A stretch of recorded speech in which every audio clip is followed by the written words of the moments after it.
Hey everybody.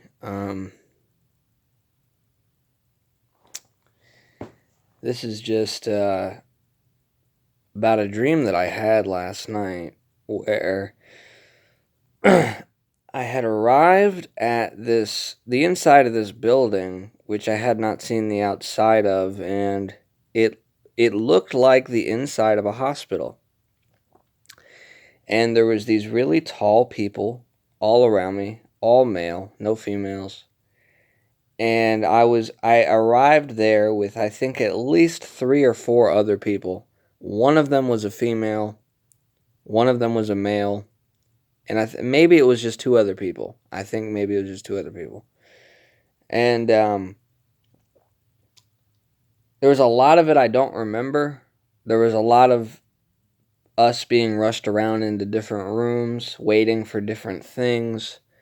There was these I think exactly 9 feet tall, blonde-haired men with red shirts and black pants, and they would grab us and rush us into different rooms and separate us for a time, and then we'd be back together again. And I don't remember a lot of that, but I do remember us ending up inside of a hospital room where we were trying to kind of figure out where we were, how to get out, um, you know, and I felt like we were kind of being watched and laughed at by whoever was there. Like, there was a stadium filled with people who were looking at, us on a Jumbotron or something, just knowing that, we were not going to get out of there no matter what. The end game was we're not leaving. So it was pretty disturbing. And if we did something wrong, which was very easy to do because we didn't know what to do. Another very disturbing thing, it was like we were animals trapped in a cage and we just were not intelligent enough to know what to do. And these things were more intelligent than we were. It was a helpless feeling, a hopeless feeling, a powerless feeling. There was no power, there was no hope, there was no help coming. And if we did something wrong, our phone would ring, and we had cell phones, and a voice to text speech, almost like at a DMV, would call out the first 6 digits of the number, and then instead of reading the last 4 digits, it would be a loud screeching sound. And I didn't know if it was an animal or a person. I think it was a person. And this large humanoid, almost like a rooster looking creature. It was a demon. I mean, that's what I think it was. I mean, it definitely was not a human. Would get up and start walking towards us. And this was happening, and it knew exactly where we were. I had a very instinctual fear of this thing, okay? Um, and there was other monsters that I had seen there that I don't quite remember. I had a very instinctual primal fear of all of them. It was like seeing a spider land on your leg or something. I mean, it was it was a terror in your heart.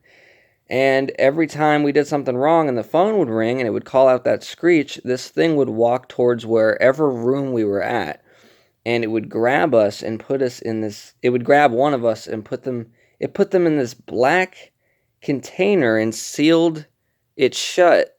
And the number would go text to speech, and then it would screech, and it would do that over and over and over again. And you didn't, you were alone inside this black box, and you didn't know what was in there with you. And you know one of the guy that I was with got pulled into one of them and got shut in. And just, I can't really describe how scary that was. It was actually pretty scary. because I thought my number was going to be called. I didn't know what to do. If these people do something wrong and then they're taken away, then I'm by myself in this place. And then it was like being in a horror movie. Every single bad thing you think of it, and there's really no way to describe it. It is like a life or death situation that you want to get out of, and you don't know if you're ever going to get out of it. Um, and then my phone rang, and I said, okay, this is not good. But I had some type of courage not to be scared.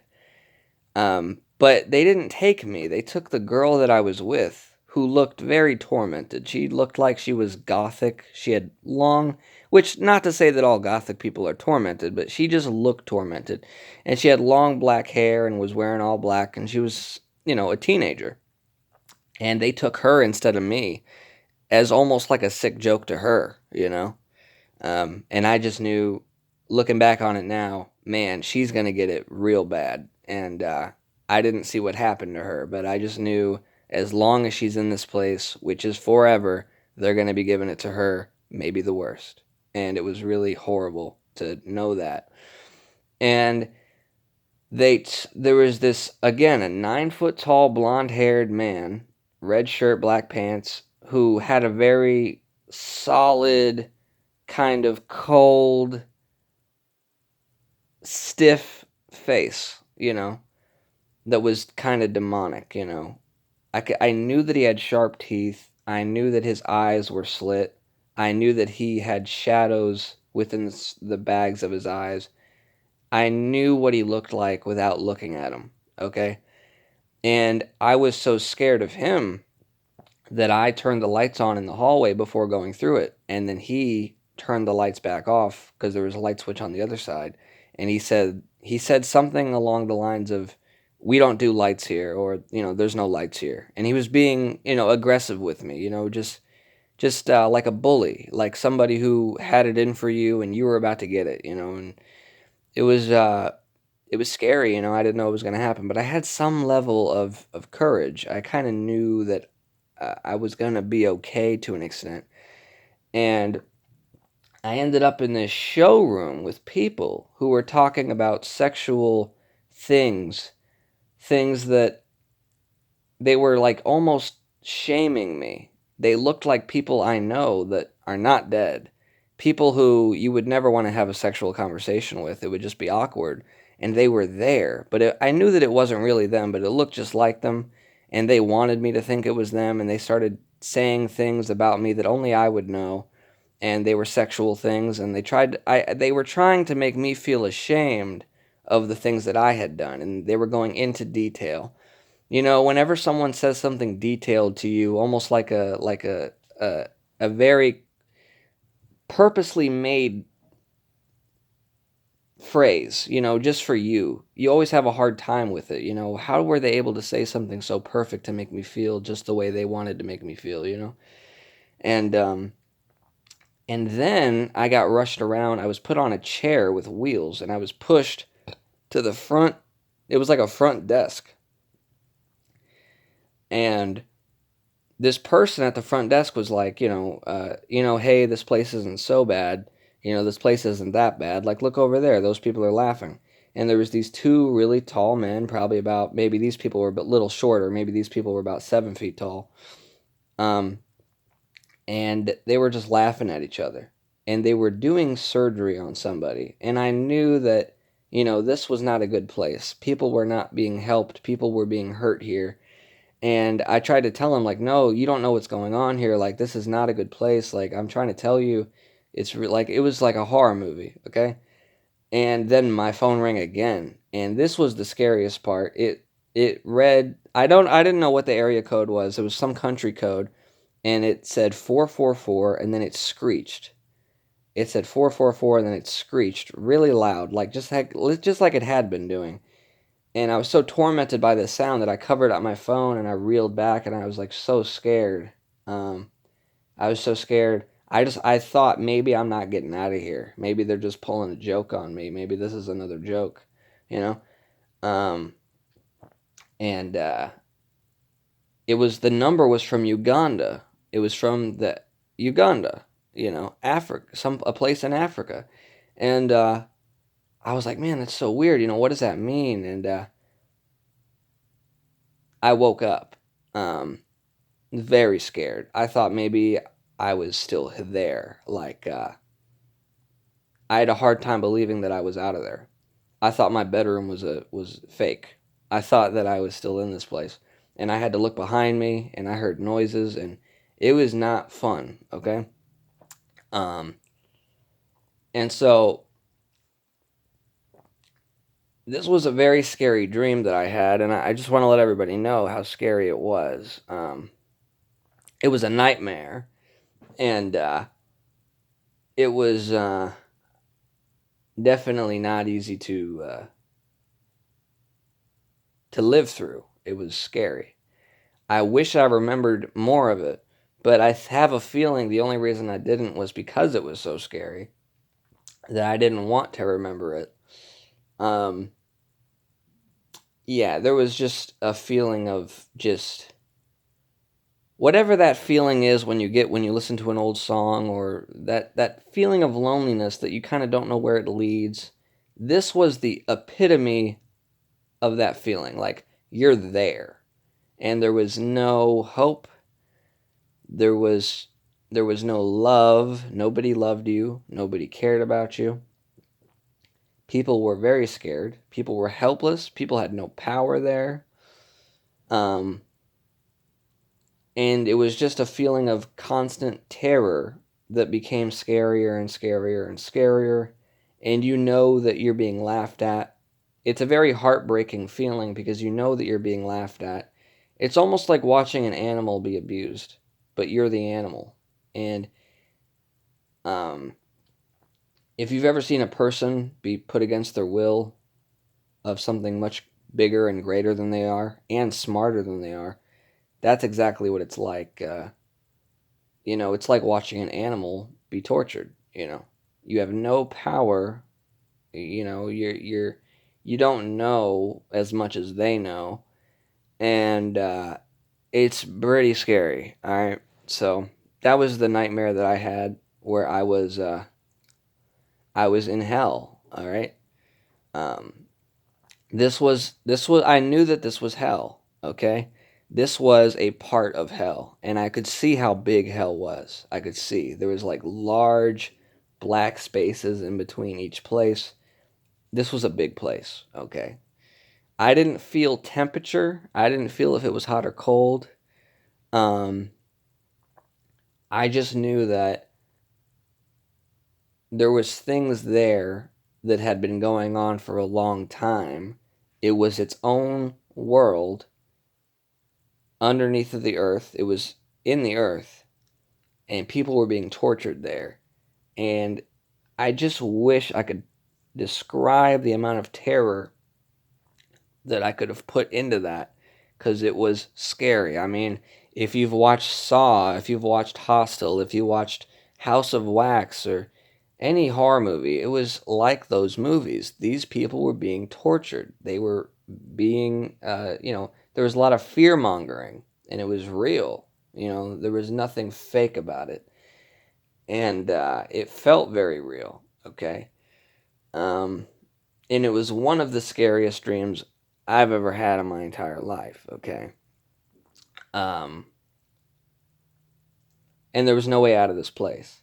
Okay, I tried to get through a window. I tried to jump. I was going to jump out this window, and it was too small. And I think that's a bit symbolic of the escape of hell is very small. It's a narrow road to get to heaven, okay? Hell is a broad road. These were wide hallways, okay? It was very symbolic in that way. And it just looked like the inside of a hospital. This particular part. I think there are buildings in hell. And another thing I think is that hell can exist in certain places on earth, dimensionally speaking. Like, the inside of a normal hospital to us might not be a normal hospital to another dimension where demons have taken over, or I don't know exactly, but I've had other dreams about hospitals that were taken over and people were being tortured there, okay? Um, Now, I think this was not a God-given dream. I don't think that God gave me this dream. I've been talking a lot of shit about, well, excuse my language, I've been talking a lot of crap about, Satan and things like that. And I've been having nightmares like that recently. And I think this is a demonically given dream. It's meant to confuse you, a little bit. But this was a part of hell, and I got a phone call, and that was my phone call to leave hell. I was there temporarily, okay? And I was there for hours. And it felt like a long time, and it felt like a very long time, okay? It doesn't now, but I have the feeling inside that while I was there, I felt at moments that I was there for too long. Okay. Um, so, anyways, thank you for watching my video. I wish I could really describe how scary this was. It really was. It really was a place that had its own thing going on.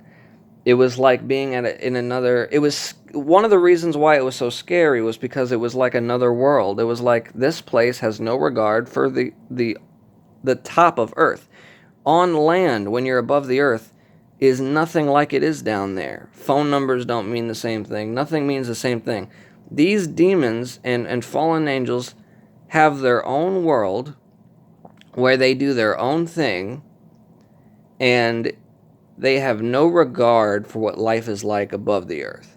This is their world. And that alone is very scary because things have been so twisted and disturbed and corrupted that it is like a hell world. It is hell. It is beneath the earth. And it's hard to describe, but it was very, very scary. Just the worst feeling I've ever had, okay? So, I think that, the devil gave me this dream because he was trying to scare me. And I think that God wants me to share this dream because the Bible says that God will take what was used to hurt you and use it to prosper you. And, well, I'm not expecting praise for this dream, but it feels like I have to share it.